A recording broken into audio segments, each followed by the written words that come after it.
Okay, I'm making this video because I've advertised the car on eBay. It's for sale at £2,500 starting bid. Already had a bid. Hopefully it will sell. It's on sale elsewhere, so if I get a better offer outside of eBay, I will pull it from the auction. I will accept the better money for it. It's a completely stock car.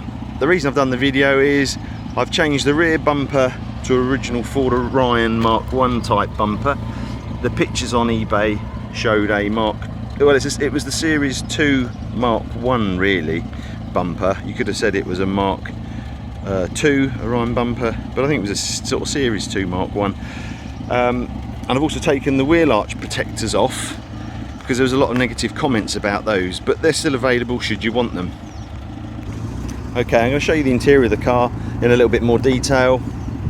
Again, as we enter the car, there's these pieces of white here and there, a few of them. I'm not going to say there's none, but there's a few of them where paint's been chipped. The interior seats at the back here are all very good. The door cards are all complete. Manual wind windows each side, it all works. Child locks in the doors on the little switch there.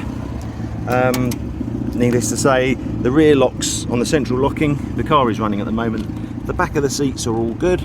They've got the typical latch up here, which allows you to pull the seat down to put your golf clubs in or have a bit more space. We moved a kitchen to Bournemouth in one of these with the two backrests down, all the boxes in, and ladder racks on the roof with the rest of the kitchen. There's a storage compartment on the back rear shelf. The speakers are inobtrusively fixed. They actually move around actually. They'll be coming out unless we can agree a price for the stereo. The car was fitted without a stereo. So that's the back of the car. I'll show you the headlining quickly. It's a sort of grey Vela. It's not sagging, and they do. It's loose but not falling down. In fact, it's not even loose. No, that's as hard as that's better than I thought.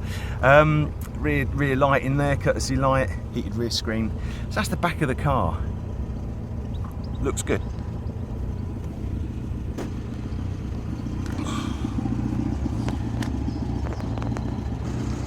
Going to the front of the car, again, some chips on the paint. I don't know, seat belts or jackets getting caught in there.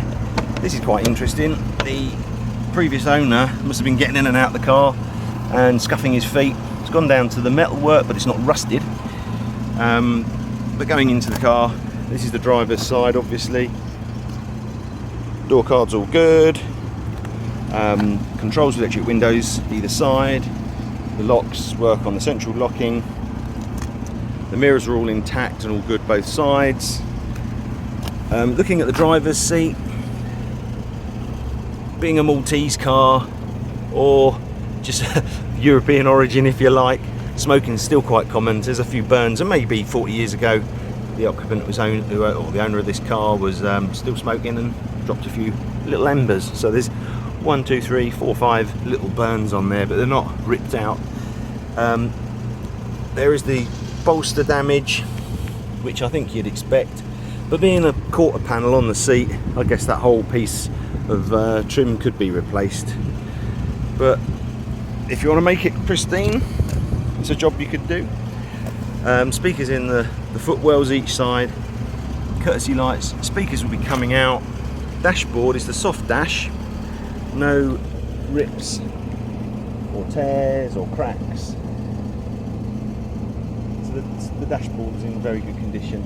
You won't find many soft dashes that are this good. There's been a bit of damage at the back there. I don't know, it's a pen being poked in or something. This side, the controls are for the boot release. That won't work with the ignition on. It's a fail-safe, obviously. Heated rear windscreen, intermittent wash wipe, speed regulator, and then the stalk controls for the lights, wash wipe, heater vent. Moving to the dashboard. It says 28,000 miles. I replaced this clock from a kilometre one. The kilometre clock had 48,000 kilometres on it. I replaced it with this one, and it was showing about 26,000. That was the first MOT. And I've probably just recently done 1,500 miles going up and down to Suffolk in it. Usual controls, fuel gauge, temperature gauge, rev counter, and the array of warning lights all work, and the hazards. Everything on this car works. Moving over slightly and down, indicator stalk and hooter. Under the steering column, the bonnet release. I'll give that a pull so we can have a look. Rear fog lights, 3-speed span, 3-speed fan, and that all works. Direction control, screen and floor, and hot and cold. Not much in the way of mod cons. Okay, the stereo, that's where the standard stock stereo would be. I'm going to put a blanking plate back in there before the car goes. That is a graphic equalizer going to an amp and a Bluetooth controller, so I can clip my phone up and listen to music and have sat nav going through the amp. Also down the bottom here, as part of that system, is a USB charger and an auxiliary input. So 2 inputs on the equalizer, CD and aux. CD is the Bluetooth unit that's always connected up, if you like, or you can use the cable down there and use the aux. Moving along, 5-speed gearbox, all works as it should. Handbrake and a little storage units or storage areas, pockets, and the control for the electric wing mirrors left and right. Cigarette lighter, an ashtray, what you'd need. Vents, middle speaker grill, dashboard all good. Glove compartment. On the other Orions I've got, it doesn't have one of these compartments. I think that's probably for documents of some sort. I don't know. Very little documentation with it, so I got it from Malta. Just came through on a transporter, so I've got some history. Electric windows to show they work. It is a good car. This is a really, really good Ford Orion. You know, if you know about these things, carpets front and rear unusually have a little bit of life in them. You know, there's pile, which is quite unusual. They get quite tired, but these are the original rubber mats that came with the car from Malta. I've done as little to it as I possibly can. Passenger seat is all good. Seat belts aren't frayed and damaged. The reclines work, bolsters work, headrests work as it should. Moving up, tiltable, so that's for the tilting so the lights behind don't bright, you know, whatever it is. Clock, interior light, all works, and the control for the sunroof. One direction winds the roof open. This is a great sunroof actually. I've got a Land Rover with a similar sort of sunroof, or electric obviously, and as you go along wind buffets in and it's quite a noisy drive. This is really quiet and it actually brings in a lot of fresh air and a lot of light into the cabin. It's great, a really good sunroof, or the car's just particularly good for it. And then it tilts going the other way, so you get a bit of fresh air, which is good when you're parking it. But you can have fresh air and shut the sunscreen, all works. It's a slightly different colour. I don't know if that's factory original. It's a bit like the trim round the sunroof is the same colour as the shield, the sun shield, and this is slightly grayer, but I guess that's just age and fading. Like this is a bit beigeier than that is. Interior sun things, what they call it, and this one's got a light in it. Oh, didn't show that. So yeah, it all works. It's all really, really good. A nice car. Clock works. Interior, fine. Okay, outside the car.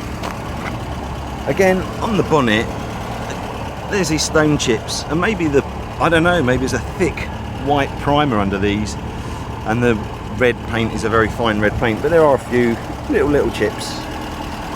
Lifting the bonnet. It's all clean and tidy. Original grille.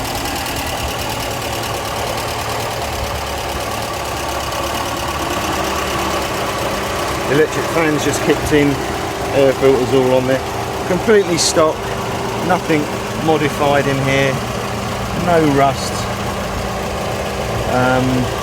Servo brakes, massive battery. Those two fuses are the cables for the hi-fi. Again, it's ticking along. Inner wings are all good. The gearbox is clean. You know, it goes into gear well. You hear the fan on. It's ticking over relatively well. If anything, I would say possibly a good tune-up. It's got a Weber carburettor on it that they go out of tune, so a quick mixture control, maybe an adjustment of the distributor, you might make it run smoother, but it's good, it's good. You know, it cruises all day, 80 miles an hour, 70 miles an hour on the motorway. Yeah, it is what it is. Okay, I'm going to kill the engine. Oh, windscreen wipers suddenly went, I hit the windscreen wipers. So I'm going to kill the engine, and hopefully you'll hear the boot click, just to show that does work. There, the boot. So we're going to the boot, have a look inside.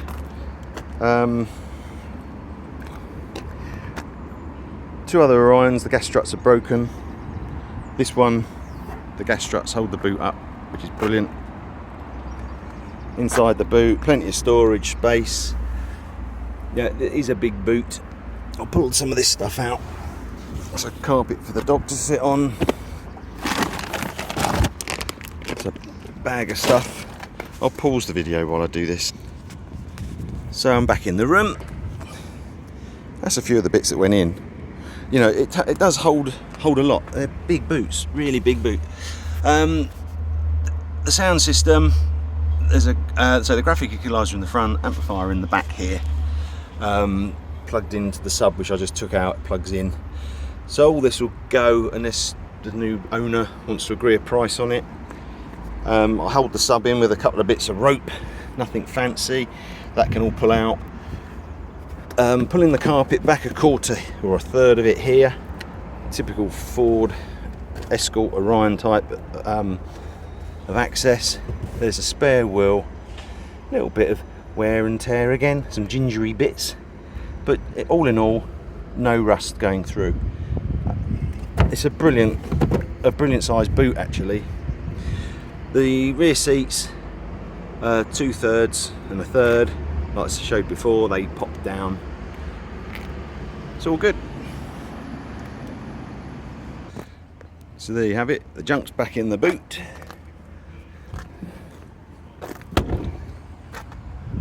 I'll give another quick walk around the car. I'll stand back a bit more.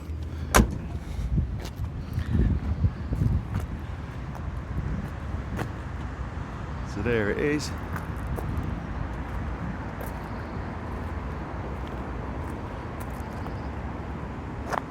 Not concours, but an excellent car.